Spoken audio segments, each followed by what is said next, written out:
guys, as always, thanks for stopping by. And so it begins. That's what I'm going to call this video, but it's here. Like we've talked about it for about a year, and I think this is the beginning. And, you know, I don't like the whole doom and gloom, but this is a pretty tough one. I've got a 3-pack for you today, but the middle one is So It Begins.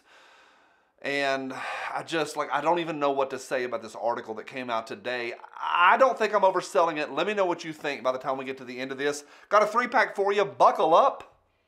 Yeah, unfortunately, here we go. Hey, to each of y'all, thank you for every thumbs up. Appreciate y'all. No channel sponsor today. Just want to say a thank you to each of y'all. August has been a great month. This is the last video of August. Appreciate y'all. We got good stuff coming in September. So to each of y'all, thank you again for every thumbs up. I do have an announcement coming tomorrow about a new adventure I'm starting tomorrow morning. I'm going to tell the Patreon crew here in a few minutes as soon as this video is off to my editor, Taylor. But then I'll talk tonight to the Patreon, and then tomorrow I'm going to be talking to all of y'all about it. So, yeah. Think about me. All right, here we go. Buckle up. 3 things for today. Next, first coming out of North Carolina. Now, North Carolina, we've talked about this before. They voted back in August across party lines. This is the North Carolina Senate, and the Senate voted 27-20 to repeal, to cut out, and to take away having to ask your local sheriff for permission to buy a short Rudy Tooty. And it's a draconian law at best. And so they voted for this law to be repealed, and it went through 27-20. Well, as of today, Roy Cooper, the moron governor, he has now vetoed that law. So, you know, he's like, you know, too bad the Senate wanted this. Too bad the Senate voted for this. Too bad the people's elected officials wanted this. He made the decision for everybody in North Carolina. Now, this law is a little bit worse than I originally thought. I knew that you had to, in North Carolina, ask the sheriff for permission, but there's 3 things that are still in effect. Every sheriff, for every Rudy Tooty purchase, or short ones, have to decide 3 things. 1, they have to do a background check on the applicant, but 2, they have to evaluate the character of that applicant. I can stop right there and go, I don't want, what are these sheriffs like running around in their polyester outfits, chasing bad guys? What are they doing to evaluate the character of somebody on a piece of paper?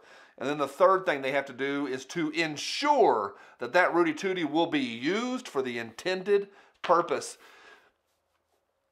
What sort of Nostradamus are they that they can look into the future and see that that Rudy Tooty is going to be used for its intended purpose?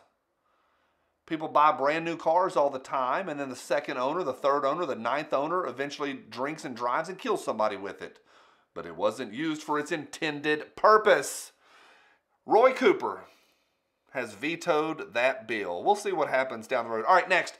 Now, I don't want to put too fine of a point onto this, but I've been telling y'all for a while, and I think it's just one, you know, it's one way that I'm beating the drum that I think I'm on this one. I have a lot of things I say. I have a lot of theories, a lot of ideas. I've got a lot of conspiracy stuff I chase, but a lot of it's just for fun, or I don't feel super strong about it. This one, I think I am on to something here, and I've told y'all this before, that I believe the federal government is going to use health and safety and talking about a crisis of health in order to disarm the populace. Now, the CDC director has been talking, recently did an interview. Her name is Rochelle Walensky, I don't know how to say it. But she says that something has to be done about the epidemic of G violence. And this is a big deal. She is the first CDC director to even speak about violence like that since the 90s. 25 years, nobody has talked about this at all. Now, she is an infectious disease specialist. Now, we're talking about somebody with pipettes and like looking at stuff under microscopes. Now she is wanting to disarm the populace. She says now is the time. It's time to put the pedal to the metal. Something has to be done. Now, here's where it gets a challenge. This is the reason I wanted to talk about this article that CNN has put out, is they are now putting their money where their mouth is now. And I say, so it begins. The money is going into this. And once they start this machine, they are headed somewhere. This year, the CDC is going to be putting $2 billion into a tracking system for all gunshot wounds in hospitals. All gunshot wounds. So $2 billion for a real-time tracking system. This is significant, and I think this is the smoke that's leading to fire. They're also putting in $8 billion into our economy, $8 billion of research.